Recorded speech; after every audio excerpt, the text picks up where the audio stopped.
ikuskapen orokor eta zehatza egin dezan. Gisa horretan jardunbide txarrarekin eta ustelkeria kasuekin finitzeko. Azaleratu diren 10 medikuetatik 6 zuzendaritza karguak dituzte. Bitxia da gainera, mediku gehiena ginekologia kontsulta pribatuetan egiten dutela lan, batez ere Ernaltze klinikatan. Carlos Artuondo osasun sailburuak erraten du ordea, kasu batzuk arauaren barruan omen daudela. Emmanuel Macron Frantziako presidenteak erretretaren erreforma 49.3 artikuluaren bitartez onartu izanak gehiengoa sumindu ditu erreformaren aurkakoak eta aldaketak eragin ditu protestetan. Oraintsu arte sindikatuek antolatutako mobilizazio egunak izan dira kontrakotasuna erakusteko modua, baina sindikatuek ohartarazi diote gobernuari gero eta zailagoa dela herritarren haserrea modu baketsuan eta antolatuan bideratzea. Asteburuan eta atzo ere, antolatzaile jakinik gabeko dozenaka mobilizazio izan ziren eta horietako askoren amaieran borrokak izan ziren manifestarien eta polizien artean.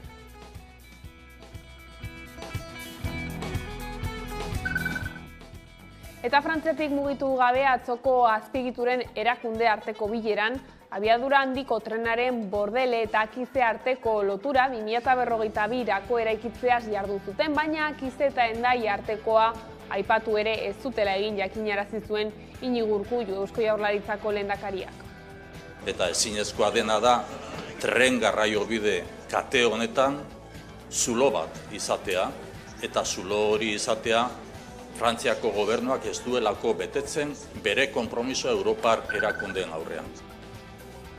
Bihar 39 urte beteko dira poliziak Pasaiako badian, Bionia Izpuru, Jose Mari Izura, Rafa Delas eta Pedro Mari Isat hil zituenetik. Lore eskaintza egingo da bihar eta ekitaldi nagusia larun batean, martxoaren 28an bestalde, auziak aurrera egin lezake poliziak identifikatzeko saioarekin. 7 urte eman zituen Pasaiako segadari buruzko auzibideak artxibatuta, harik eta Donostiako instrukzioko bigarren epaitegiak errekonozimendu proba egiteko zitazio egin duen arte.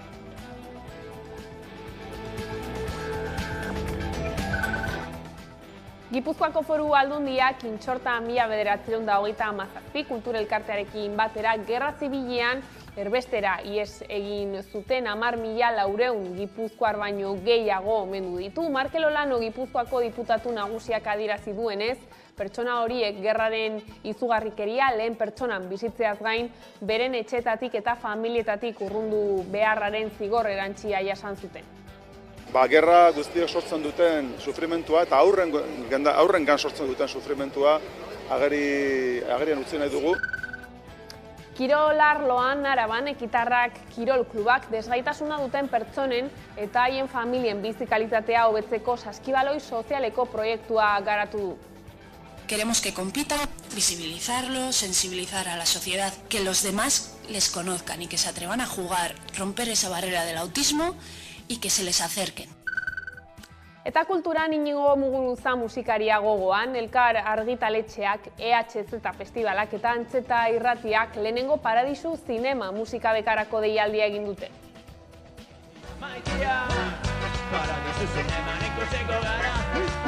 Iñigo Muguruza musikaria gogoan, Antzeta Irratiak, EHZ Festivalak eta Elkar Argitaletxeak, Paradisu Zinema lehenengo musika bekarako deialdia egin dugu. Gainera bekak izenburua ezin hobea duela, Paradisu Zinema, Antzeta Irratiren hastapenetan, ja 20 urte atzera eginda, beti egonda familia, Muguruza familia aski gertu. Zergaitik, sinpleki festivalarekin dugun helburuetariko bat baita euskal kultura sustatzea, euskal artistak aintzinera emaitea eszenatoki bat eskainiz. Beka deialdia disko bat grabatzeko da, argitaratzeko eta sustatzeko. Baldintza bakarra, jatorrizko kantuak izan behar direla, originalak eta euskeraz. Ez dago beste mugari. Eskerrik asko!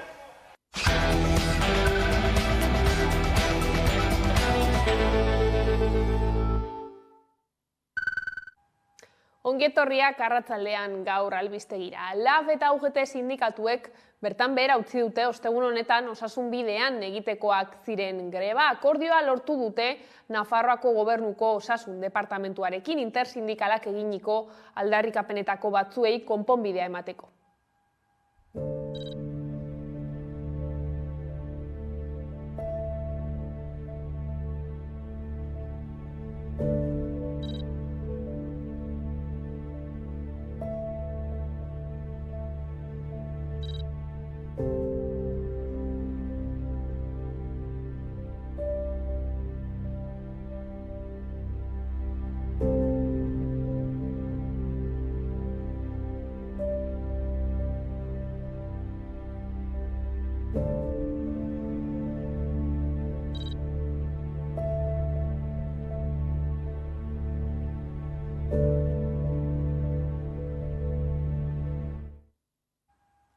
LABek bere aldetik esklusibotasuna kobratzen duten eta arlo pribatuan lan egiten duten 10 mediku kasu berri salatu ditu ustelkeriaren aurkako bulegoan. Sindikatuaren esanetan, iruzurrezko egoera orokorra da eta foru gobernuari eskatzen dio ikuskapen orokor eta zehatza gisa horretan jardunbide txarren kasuak eteteko.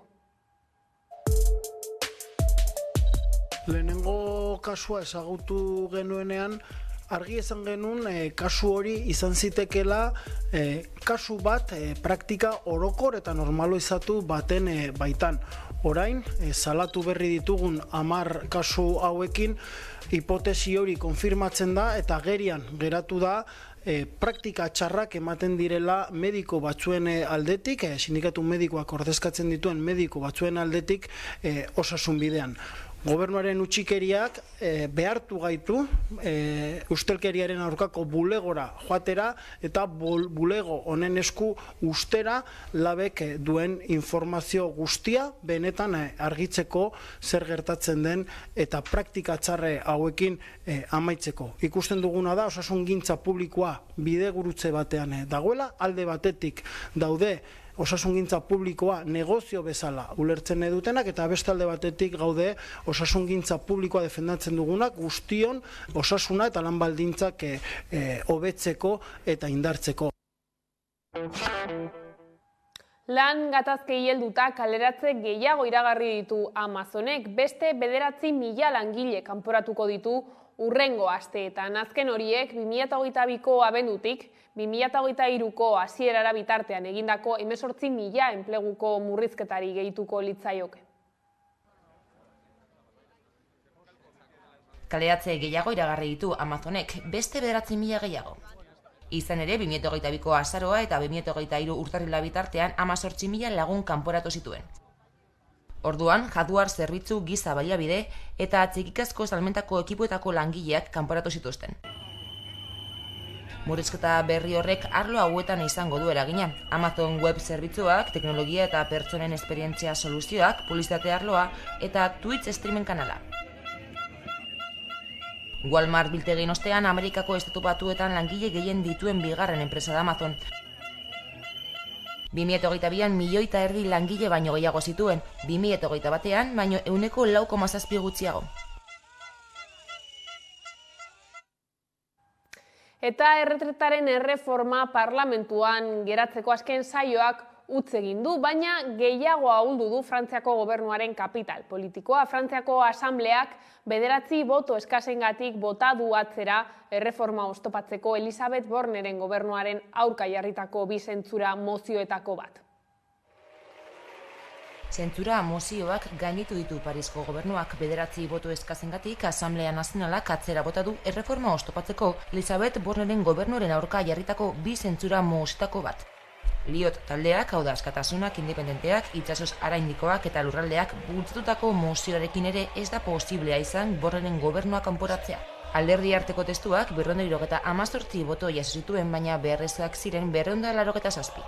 Bigarren mozio zentsura bat ere aurkeztu zuen eskuin muturrak, babes gutxiago jaso zuen ala ere, aldeko 94 boto alegia.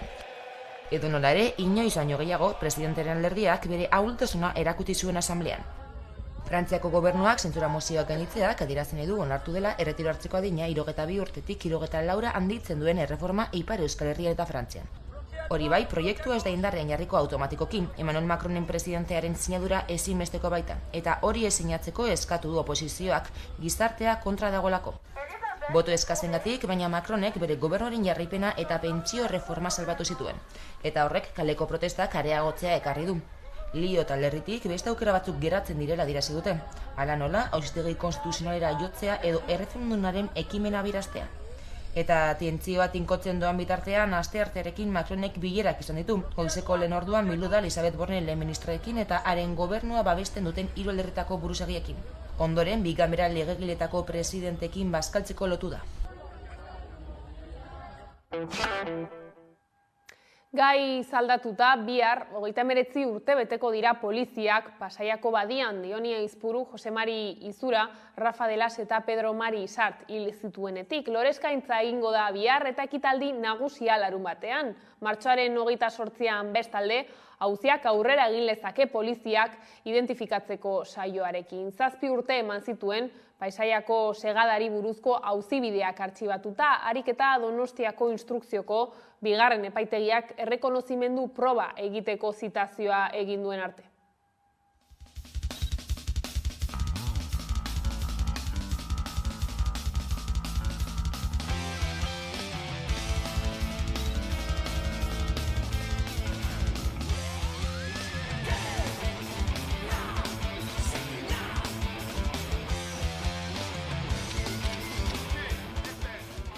Ikerketa hasieratik zulatua egon dela eta beharko dugula beste gizartearen, jendearen, herriaren inplikazio bat.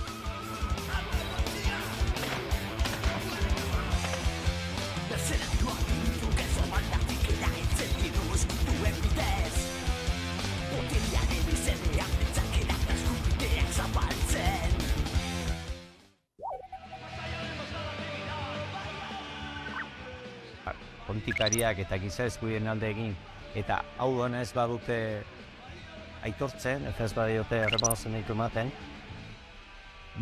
ondiken da sufrimiento handio da, ez? Gure zaudiletan gatza botatzen nahi dira, Beti gogatuko naizena eta ez dutena superatuko. Zate zuen ezin alda ezarren. Zintzun sinistu behar, gauzak hain garbion da. Gauzak hain garbion da. Hainbeste tiro egin denak. Egia jakitia sekulako handia izango litzakela. Pozik handien hori izango litzakela. Da horren alde jarraituko du bat, dute ibestak ez. Egon da gizuz izango litzakela. Horren bestutez, bueltan.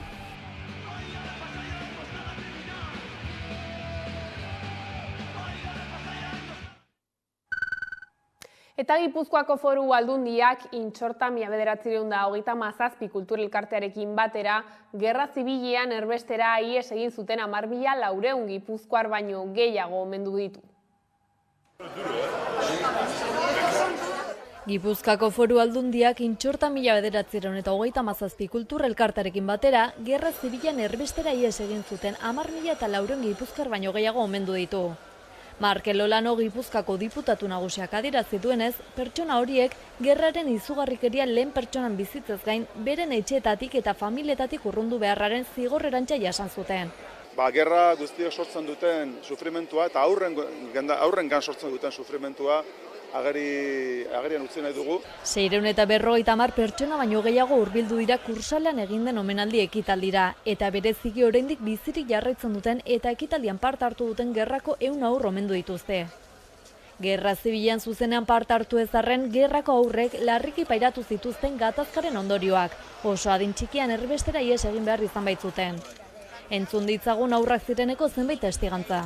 Santillana koniten zaten lehartz behar bat zen bizi izanan, eta Bilboti nazionalak etorri zienen, nire ama aldun zehola, junginen Santillana de Marre, zatekan gure herriko emakume bat bizi izan, da horretik jaioan izenan. Eta gero, junginen nire ama neskamer sartu zen, eta nire junditzen orfanato bat a San Fernando. Para los niños de la guerra. Eta handan honitzen 5 urte. Gerra sortu zen, zeatu zenean, nire atxak, beste anaxakin da, zumaitikan motor zea bat ziutan, barko txiki batzuek motorra detzekin dugu. Eta Bizkaia irezi zuen, eta harrapatu bat zituen, hilingo zituen danak eta. Abertzaliak zialako, abertzaliak. Orain errebesteratu behar izan zuten protagonista horien testigantzekin batera gerra salatu nahi izan du Gipuzkoako Foru Aldundiak, baita gerra bera sortzen dutenak ere.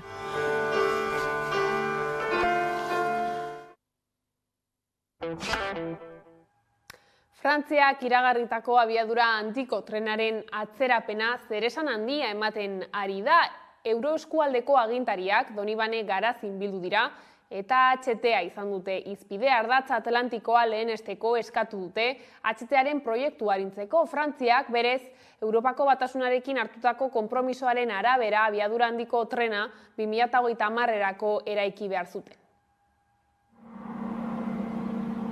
Iparraldea eta hegoaldea lotuko dituen abiadura handiko trena 2030erako espero zen, baina Frantziako otsailean adierazi zuen HTaren Bordeletak arteko trenbidea ez dutela 2052 baino lehen amaituko.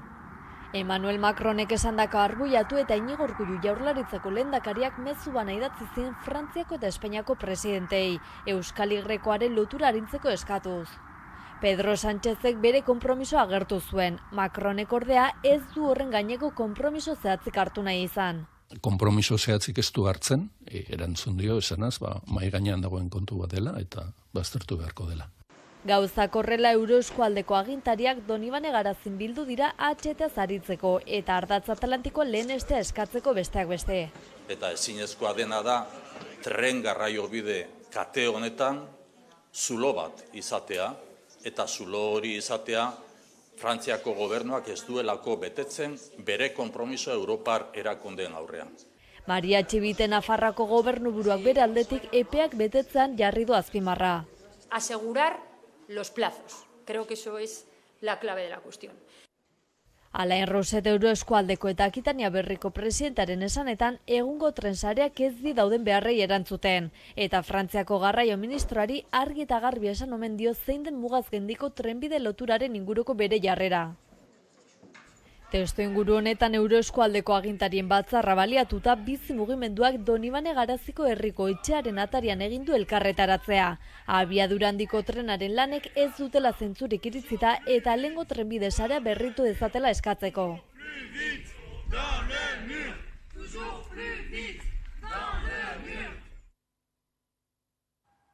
Eta garraioaz ari garela, jada igaro da pare bat hilabete tranbia Gasteizko Salburu auzora lehen aldiz sartu zela, baina Euskotrenek gaur iragarri du erabiltzaileek noiz erabili ahal izango duten apirilaren 11an.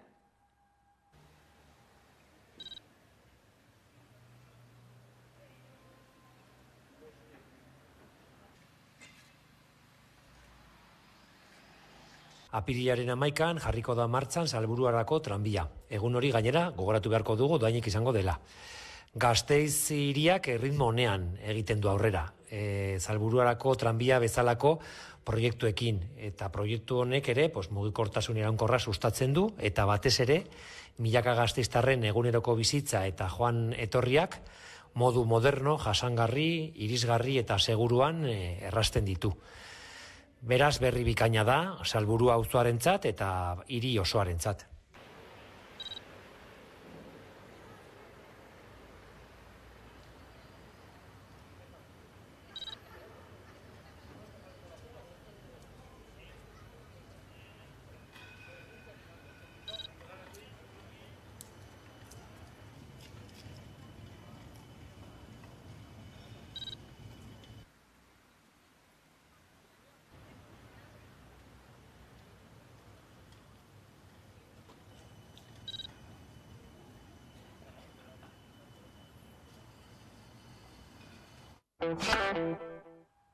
Eta apirilean hasiko dira Etxarri aranatzeko ekobideko obrak 6 milioi euroko gastuarekin, Leire Martínez. Apirilean hasiko dira Etxarri aranatzeko ekobideko obrak. 10 autobideko 22. kilometroan kokatuko dira hain zuzen ere, eta Urbas Handia mendilerroa eta Aralar lotuko ditu justoki Aritzalko ariztiaren baitan. Ekozubi horrek 60 metroko luzera izanen du eta animalien joan etorria erreztuko du. Eta gisa horretan garrantzi handiko konektibitate ekologikoko arazoa konponduko du. Horretaz gain, ekozubiak autobidea leku seguruagoa bilakatuko du, ibilgailuentzako basa faunarekin talka egitea ekidin egingo duelako. Apirilean hasiko dira Etxarri Aranatzeko ekobideko obrak, 6 milioi eurotan esleituak. Itziar Gomez sailburuak eta obra eginen duen entrepresaren esleipedunak Etxarri Aranazko udalari aurkeztu diote proiektua. Azpiegiturak 10 autobideko 22. kilometrotik pastuko da, hain zuzen ere, eta 7 txamairu metroko altuera izanen du, 60 metroko luzera eta 58 metroko zabalera. Funtzesko korridore ekologikoa izanen da. Bertatik, fauna pastua izateko. Kontserbazio bereziko bi eremuren artean zubilana eginen du, Urbas Handia mendilerroa eta Aralar lotuz. Ekozubiak zehazki Aritzalko ariztiaren bi eremuak lotuko ditu, gisa horretan garrantzi handiko konektibitate ekologikoko arazoa konponduz. Animalien joan etorri askea erraztuko du, eta hortaz lurreko ugaztunen populazioen arteko truke genetikoa ahalbidetuko du. Epe luzera kontserbazioa erreztuko duena. Hori, gaur etorri gara pixka bat ekoduktoren aurkezpena egitera, guztera nondi joan behar dan, eta bueno, hemen gaude, bertan, tokian.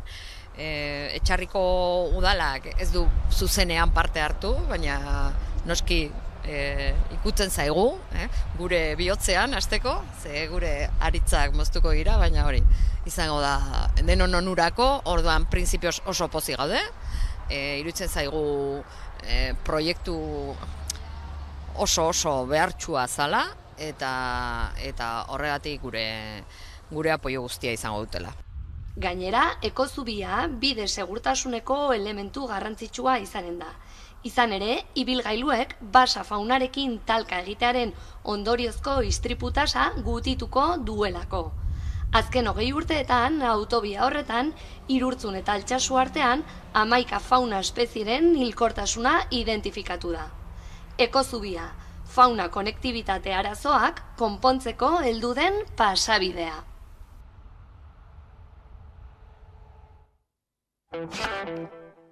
Eta kulturan pantailak euskaraz ekimenak sortu berri dituen abesti eta bideoklipa aurkeztu ditu. Ekimenaren aldarrikapenak 4 haizeetara zabaldu nahian. Euskara pantailetara eta pantaietan euskara, hori nahi dute euskal herritarrek. Aldarrikapenak 4 haizeetara zabaltzeko modu eraginkorrena ikusentzunezkoak eta musika direla iritzita, pantaiak euskaraz ekimenak abesti eta bideoklip bat sortu ditu ekimenaren aldarrikapenak argi eta garbi islatuz.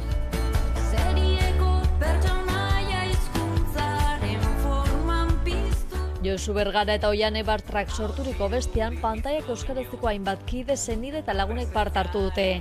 Baita izuntzako neska arraunlariek edota hainbat musikari eta aktore ezagunek ere. Ekimenak berak 2 urte beteko ditu aurten pantaiak euskaraz indartu nahian. Momentu horretan, euskarak ikusentzunezkoetan zuen panorama benetan tamalgarria zen.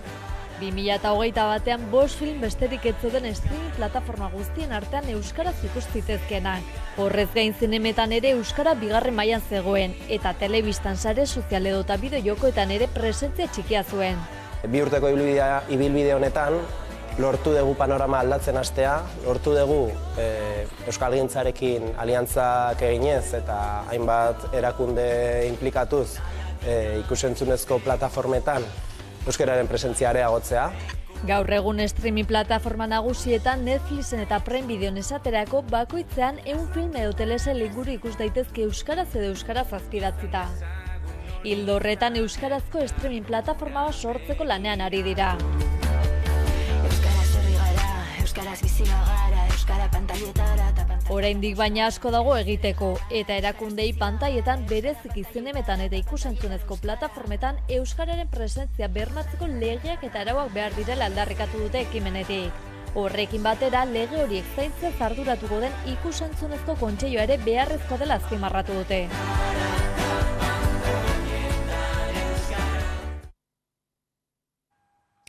Eta maiatzaren 6an Molan los 90 ikuskizuna ikusgai izango da Gasteizen. 80ko hamarkada markatu zuten artisten zuzeneko emanaldia da.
Eta kirol arloan Ekitarrak kirol klubak desgaitasuna duten pertsonen eta haien familien bizi kalitatea hobetzeko saskibaloi sozialeko proiektua garatu du.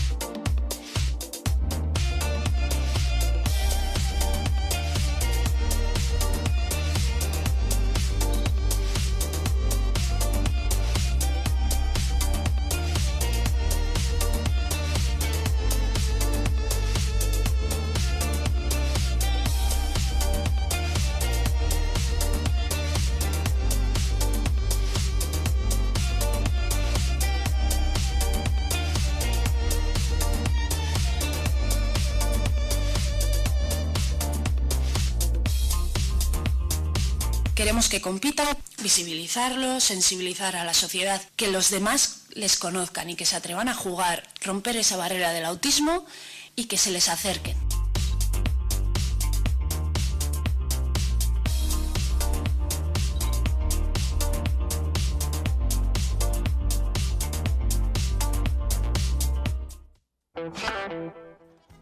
Eta horrela iritsi gara albistegiaren bukaerara, besterik ez gure aldetik. Horik izan dira arratsaldeak gurean gaur utzi dituena. Gogoratu guztiak eta gehiago nahi duzuen aldiro 11.eu satarian daudela eskuragarri. Gero arte.